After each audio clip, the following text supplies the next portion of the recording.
Assalamualaikum warahmatullahi wabarakatuh.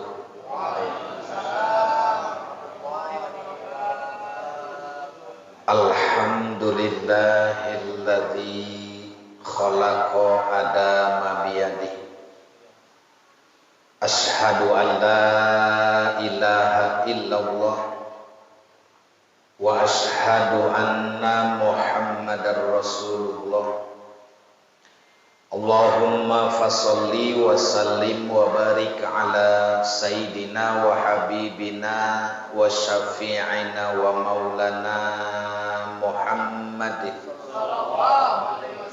wa ala alihi wa ashabihi wa man tabi'ahu wa mawala. Faqala ta'ala fi ayatihil karimah wa huwa asdaqul maqala. A'udzu billahi minasy syaithanir rajim. Bismillahirrahmanirrahim. Wa'bud rabbaka hatta ya'tiyakal yaqin. Wa qala Rasulullah sallallahu alaihi wasallam, khairun nas man tala umruhu wa hasuna amaluhu wa syarrun nas man tala umruhu wa sa'a amaluhu. Shadaqallahul aliyul azim. Segenap hadirin kaum muslimin, para jamaah ta'lim musholah atau hiriyah, dan juga dari Asasul Islamiyah, para sepuh, para asatidz, tokoh masyarakat, bapak-bapak dan saudara-saudara yang hadir, khususnya Ketua Musholah Al-Mukarram Bapak Ustadz Ahmad Asrori beserta jajaran Muratibil acara Bapak Entus dan kaskuan kita Bapak Cecep Wahyu, ada juga Bapak Babinsa Kerendang, Bapak Rodani, dan seluruh bapak-bapak yang hadir, yang semuanya insya Allah dimuliakan Allah Subhanahu wa Ta'ala.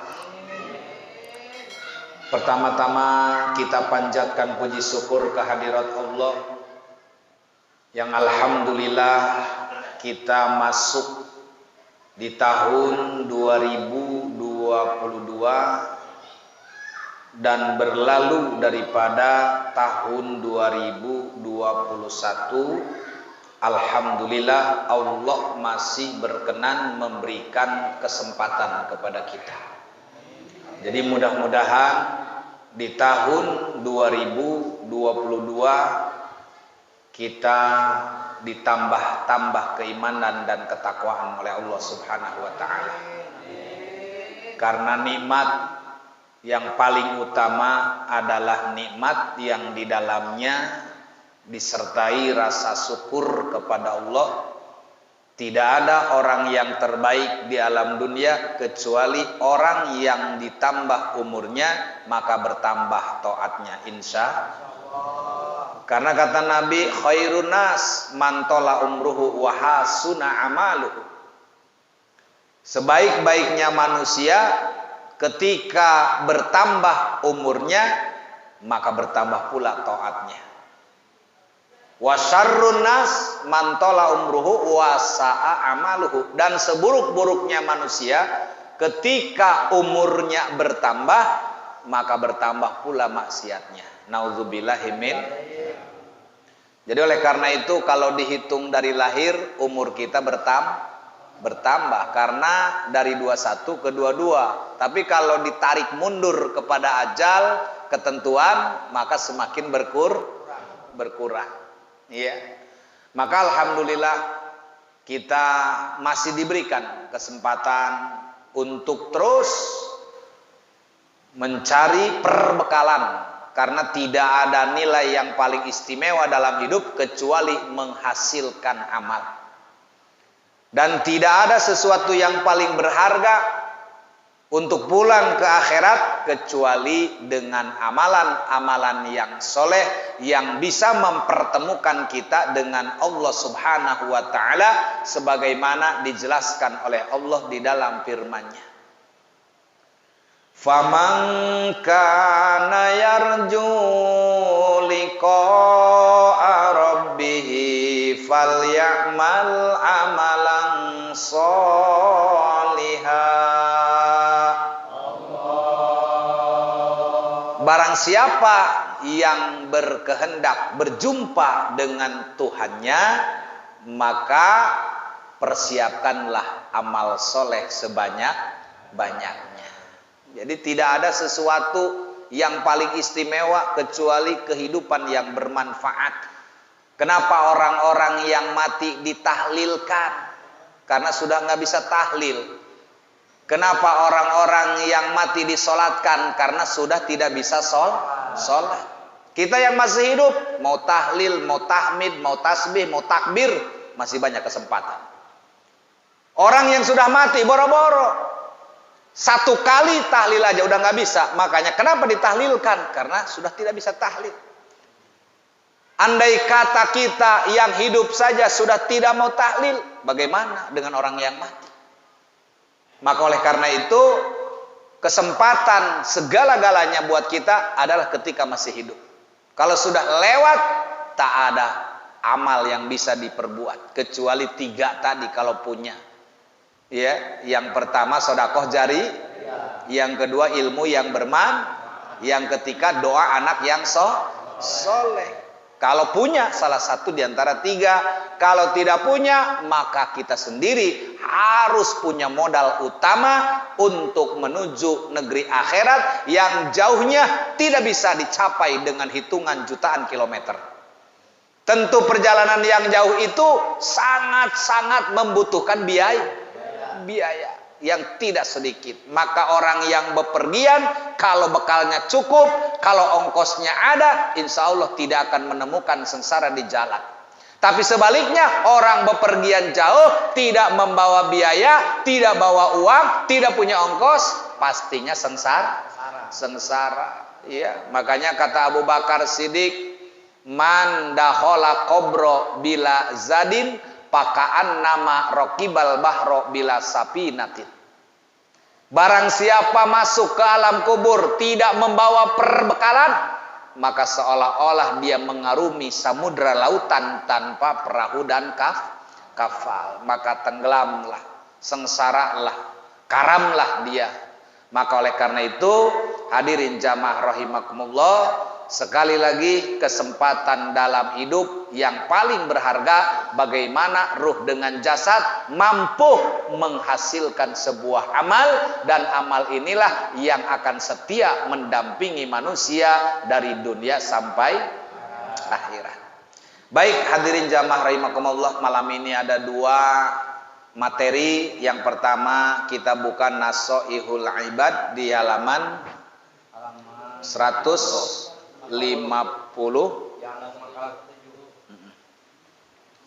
Baik, kita buka makalah ke-7 di halaman 150.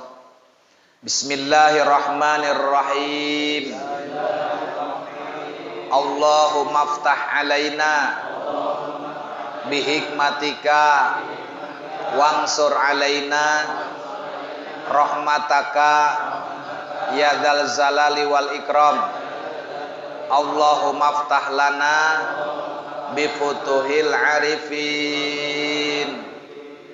Baik hadirin jamaah yang dirahmati Allah, kita kembali kepada makalah yang ke-7 yang datangnya dari uraian Ali bin Abi Thalib. Ali bin Abi Thalib biasanya dipanggil karramallahu wajhah wa radiyallahu anhu, yang diartikan karramallahu wajhah, begitu mulia wajahnya Sayyidina Ali, dan manusia satu-satunya yang lahir di Ka'bah.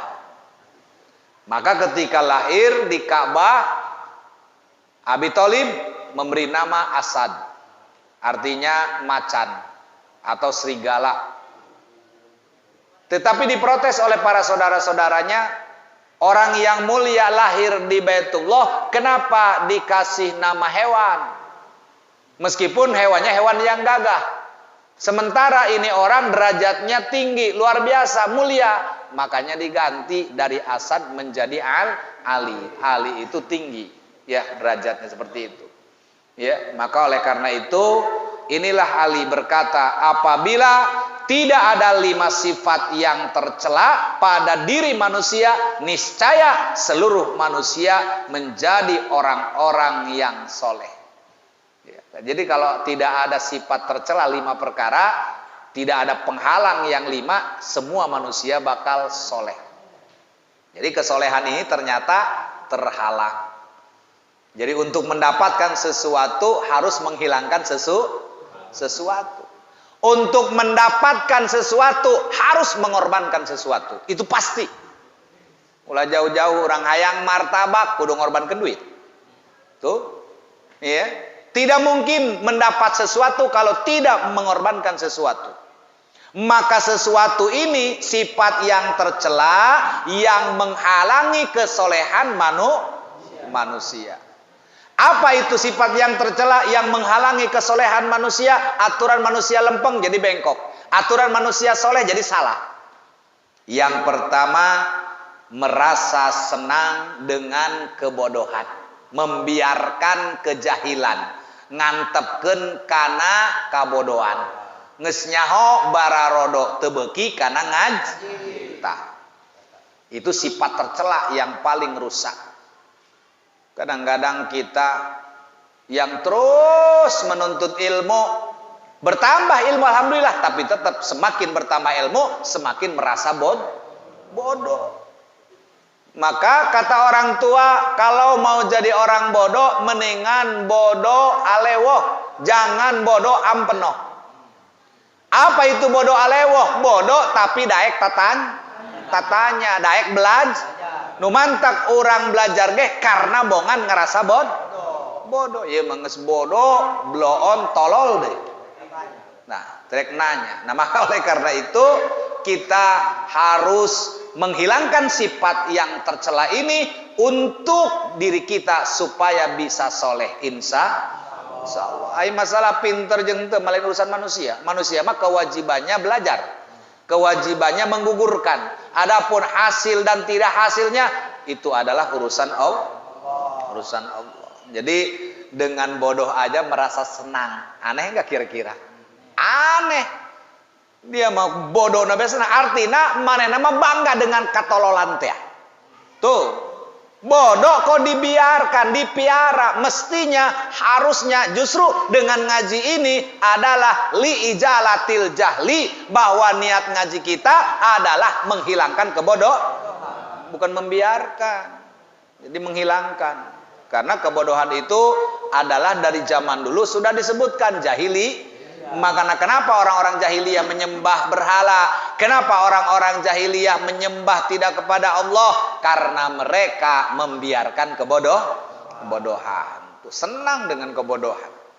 Yang kedua, sifat tercela yang menghalangi kesolehan manusia adalah tamak akan dunia. Yang ada di pemikirannya tidak terlintas sedikit pun akhirat, tapi yang ada dalam batinnya, pikirannya, otaknya selalu urusan dunia. Jadi orang mah tetap kudu saimbah. Bukan berarti dalam kitab ini Ali melarang orang punya dunia. Tidak. Sama sekali dunia tidak dilarang untuk manusia, bahkan diperintah, dianjurkan. Sebab kita juga tahu bahwa tanpa dunia orang tidak sampai menuju akhirat. Sampai akhirat kan dunia heula. Nekawin kudu boga dunia. Neka Mekah kudu boga dunia. Serba itu mah harus pasti itu mah. Akan tetapi jangan segala-galanya. Ingat bahwa kita punya dua alam, alam dunia dan alam akhirat. Gitu. Iya, makanya kalau tamak akan dunia berarti orang bakal melupakan kehidupan akhirat. Iya. Kemudian yang ketiga kata Sayyidina Ali, yang akan menghalangi kesolehan manusia adalah bakhil dengan kelebihan hartanya. Jadi orang kaya raya tetapi pelitna, naudzubillahi min. Yang disebut buntut kasiran teh. Jadi biasanya orang berpikir sayang. Kenapa? Karena dia bilang tidak mudah cari uang. Kenapa? Udah ada dibagi-bagikan. Maksudnya bukan dibagikan, tapi dibelanjakan, disodakokan, bahwa dengan nilai sodakoh adalah untuk bekal di akhir. Di akhirat emang secara dunia itu berkurang secara matematika dunia, tapi secara akhirat bukan berkurang, malah bertambah. Bahkan kalau kita yakin dengan agama, yakin dengan keterangan, yakin dengan Al-Quran dan hadis, berapa banyak ayat dan hadis yang menjelaskan tentang keutamaan sodakoh, tentang keutamaan harta yang dibelanjakan di dalam agama. Salah satu contoh, man jaa bil hasanati falahu asyru amsalihha. Satu kebaikan akan dibayar 10. Bahkan di dunia aja orang akan terhindar dari malapetaka, terhindar dari musibah, terhindar daripada bala ketika adanya nilai sodakoh. Nabi yang menyampaikan, kata Nabi, as-sodaqatu tadfa'ul bala. Sodakoh itu bisa mencegah dari datangnya mara bahaya. Itu makanya kan diceritakan dalam kitab Irsadul Ibad, orang yang mau ngambil burung mestinya hari itu dia jatuh, patah kakinya, patah lehernya, tapi sebelum dia mengambil anak burung di pohon, bawa sepotong roti, baru mau dimakan, ada pengemis menangis belum makan. Dia tidak tega, akhirnya roti itu dikasih kepada pengemis. Gara-gara dia hari itu memberikan sepotong roti kepada pengemis, bala yang dijanjikan Allah dengan permintaan burung, maka ditolak oleh Allah, maka burung protes. Ya Allah, katanya orang itu yang zolim mengambil anak saya, katanya mau dipatahkan, mau dijatuhkan dari pohon. Tapi kenapa dia aman dan selamat? Kata Allah, hai burung, kamu tidak tahu. Andai kata orang itu tadi pergi dari rumah tidak membawa sepotong roti dan sedekah, niscaya di hari ini patah kakinya, jatuh dia. Jadi ternyata orang tersebut aman, selamat. Untuk yang kedua kalinya ngambil anak burung. Ini luar biasa. Ya, itu salah satu gambaran. Ya, makanya celaka manusia tidak bisa soleh kalau orang yang punya kelebihan harta bakhilna kabina bina. Jadi cek bahasa India mah meregese. Itu. Ngerti kemudian padilnya. Kemudian yang keempat, yang menghalangi kesolehan manusia adalah di dalam hatinya ria. Dalam beramal selalu ingin dilihat oleh ingin diketahui oleh manusia. Aing ngaku nama hamba Allah. Ulah tulis aing ulah. Main teh ka alam. Tulis bae hamba Allah. Begitu diumumkan ngomong aing eta cenah. Kumaha mimiti nanya? Ketika ditanya, Pak, siapa nama Bapak? Mau diumumkan. Oh, enggak usah. Tulis aja hamba Allah. Begitu diumumkan Noel. Saat dia ngumumkan, nu beramal. Aing eta kamari. Itu ya. Masyaallah. Jadi hamba Allah tapi yang disebut hamba Allah, riana ku gara-gara hamba Allah. Jadi artinya kalau orang yang tidak boleh ria itu ikhlas. Orang yang ikhlas itu tidak karena ingin dipuji manusia, tapi ingin mendapatkan magfirah Allah. Setelah urusan manusia masa bodoh, nggak ada urusan manusia ya. Mau memuji kek, mau menghina, mau mencaci, biarkan. Yang penting niatnya lillahi ta'ala. Inilah dalam beramal. Amal apapun itu mah. Iya. Karena amal itu kan perbuatan. Perbuatan itu bisa dengan ucapan, bisa dengan perilaku, bisa juga dengan sedekah, dengan apapun gayanya. Ini namanya perbuatan amal yang tidak boleh ada riya. Karena riya itu sirkul asgor, sirik yang kecil yang akan memusnahkan dari amal ibadah. Kemudian yang kelima yang menghalangi kita manusia soleh adalah membanggakan diri. Oh, jadi bangga dengan dirinya. menganggap enteng orang merendahkan orang lain. Tidak ada apa-apanya yang lain mah. Pokoknya mah asa aing hade rupa begitu. Asa panggagana lah, orang lain tidak ada apa-apanya, jadi membanggakan diri. Kenapa kita harus bangga dengan diri kita, sedangkan yang menilai gagah dan tidaknya adalah orang lain. Bener kata diri kita, belum tentu menurut orang lain. Jadi ini juga membahayakan. Jauhi sifat takabur, angkuh, membanggakan diri. Tidak pernah mau mendengar ungkapan orang lain. Namanya orang sharing itu harus saling mengisi, saling menerima. Ulah egois, jangan didengekun. Aika batur mereka dengekun. Itulah.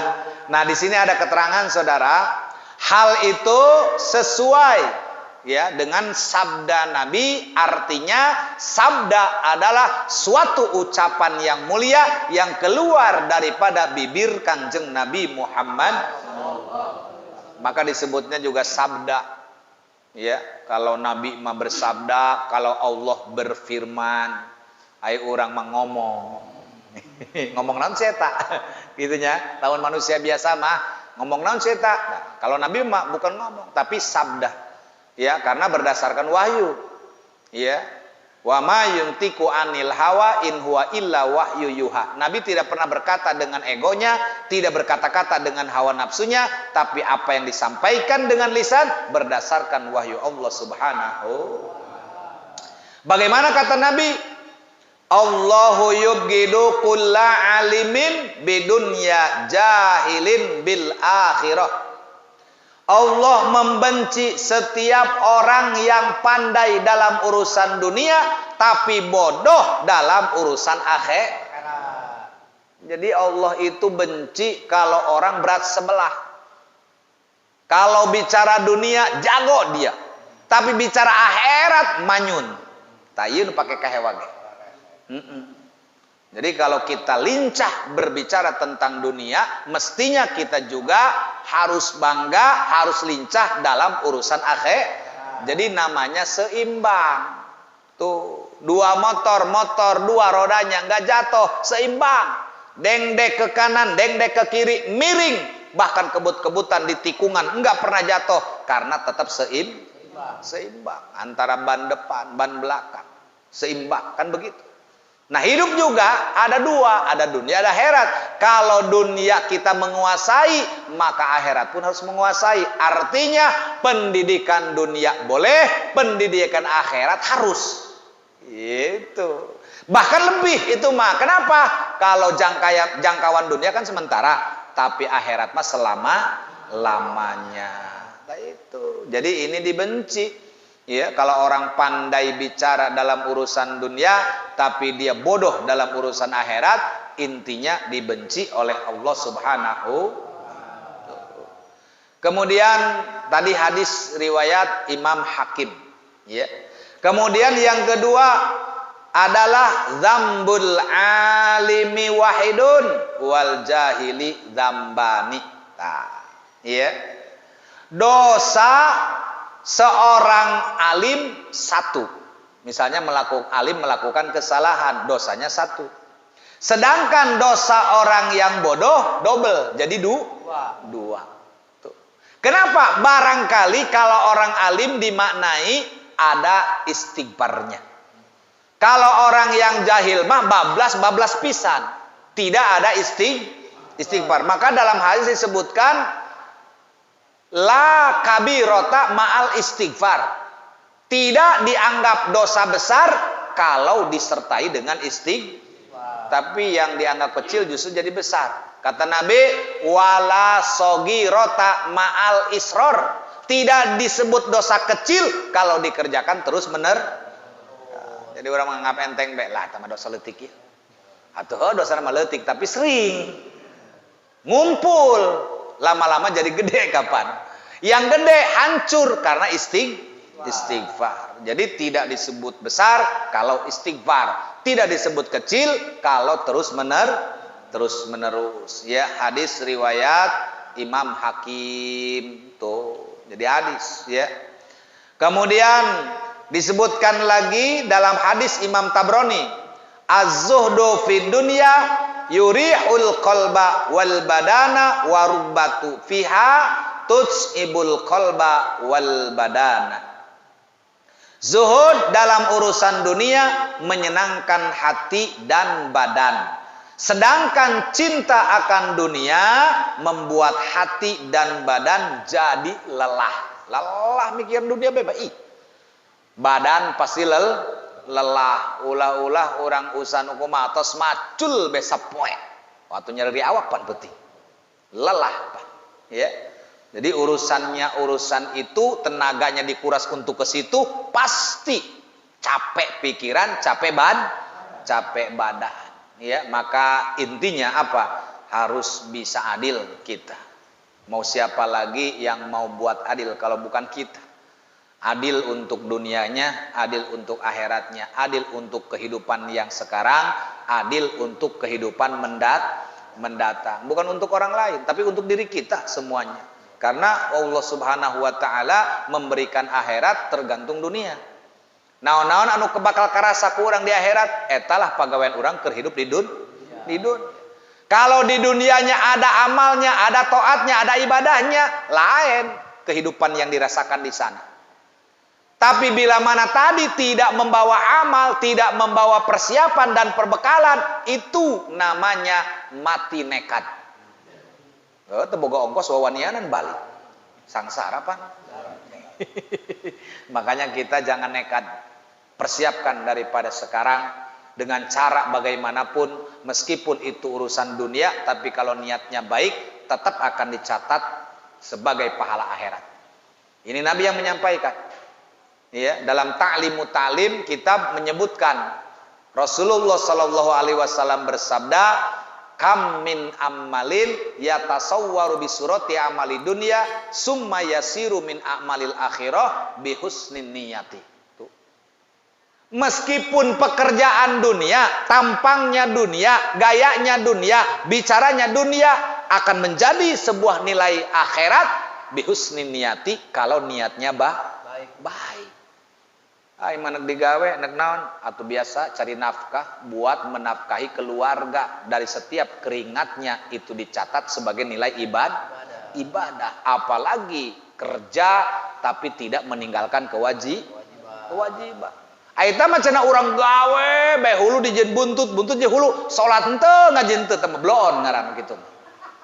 Ya, jadi urang digawe atuh wayahna wancinya salat mah salat. Jangan kita gadaikan kewajiban dengan urusan dunia. Walaupun gajinya 1 juta sehari, kalau sampai meninggalkan salat rusak padil. Ulah mentang-mentang gajinya gede itu salat ulah. Ya, sebab urusan dunia mah mau besar mau kecil untuk dunia aja itu mah. Tapi urusan akhirat mah tidak bisa ada kata toleransi selama manusia itu masih berakal sehat. Ya, makanya nanti bakal ditimbang, nanti bakal disidang. Ada yang ngaku kaya aja sehingga nggak keburu ibadah karena ngurus kekayaan. Ada yang ngaku miskin saja ngeluh gara-gara miskin susah sehingga nggak keburu ibadah. Dipanggil ku Allah 2 hamba Allah yang harus mengaku kaya nih, Nabi Sulaiman. Sia kakarak boga angkot 50 tolol cek Allah. Ya Sulaiman, kerajaannya aja Sulaiman tiada tanding tiada banding. Meskipun hidup di zaman kurun waktu yang dulu, tapi istana Nabi Sulaiman tidak ada yang melebihi dari kemegahannya. Kekayaan Nabi Sulaiman juga tidak akan habis 7 turunan. Bahkan kalau dijual 1 kursi singgasana aja kebeli itu 1 kabupaten. Ini luar biasa Sulaiman. Jadi kata Allah yang harus ngaku-ngaku orang kaya mah ini Nabi Sulaiman. Dia mah pinter, kaya, bukan kaya harta aja, tapi gaya dan kaya bahasa. Dia mah ngomong Jawa bae jeung sudah rese. Nabi Sulaiman jeung manuk ngobrol, jeung kadal ngomong. Katimu careuh ngobrol. Nabi Sulaiman. Bahasa apa coba? Burung ngobrol Nabi Sulaiman mah. Ketika dia berkuda dengan pasukannya ngadadak berhenti. Oh, Kata prajurit, ada apa? Nabi Sulaiman menghentikan kita. Ganeng lalu bomong dia, sirem kerlewat. Ngajerit tadi koing kadenge, minta ampun. Oh, orang main jejak baik apa? Itu. Masya Allah, ini Nabi Sulaiman luar biasa. Iya, makanya kalau toh harus ngaku-ngaku orang kaya mah, yang berhak adalah Nabi Sulaiman. Tuh, gitu. Kemudian kalau kita nanti di sana ditanya, kenapa kamu nggak ngaji? Kenapa kamu nggak sholat? Saya mah susah ya Allah, karena susah saya nggak kepikiran ibadah. Waduh, kata Allah, kamu ngaku-ngaku susah, dipanggil Nabi Isa alaihissalam. Kamu kenal nggak ini? Tunyahun menena. Kamu tahu nggak ini siapa? Tunyahun. Nanti lo ngaji iyo. Nyebut ngarana kita. Orang mengenal ayat tak? Sok ayat pak Nabi Ulul Azmi. Muhammad, Ibrahim, Musa, Isa, Nuh kan ada.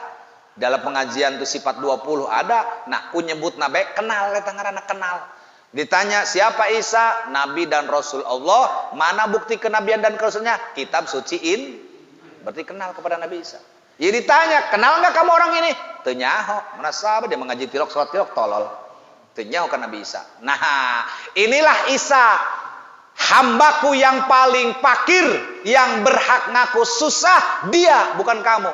Kamu punya istri, kamu punya rumah, kamu punya orang tua. Sedangkan Isa, istri enggak ada, paman, bibi, teteh teu aya, bapak teu aya, enggak ada siapa-siapa, bahkan tempat tinggal pun tidak punya. Tapi Isa dalam kefakiran tetap taat ibadah kepadaku. Nah, ngomong non dia cenah. Tidak ada yang bisa berkutik di hadapan Allah. Tidak ada yang bisa ngeles di hadapan Allah. Tidak ada yang bisa bela kecuali tadi amaluhu, yang mampu membela kita, yang akan menjadi pengacara kita di yaumal kiamah adalah amal perbuatan, yaitu amal yang soleh. Makanya pertahankan thalabul ilmi kita, pertahankan ngaji kita. Mudah-mudahan ini tercatat menjadi amal-amal yang soleh buat kita semuanya.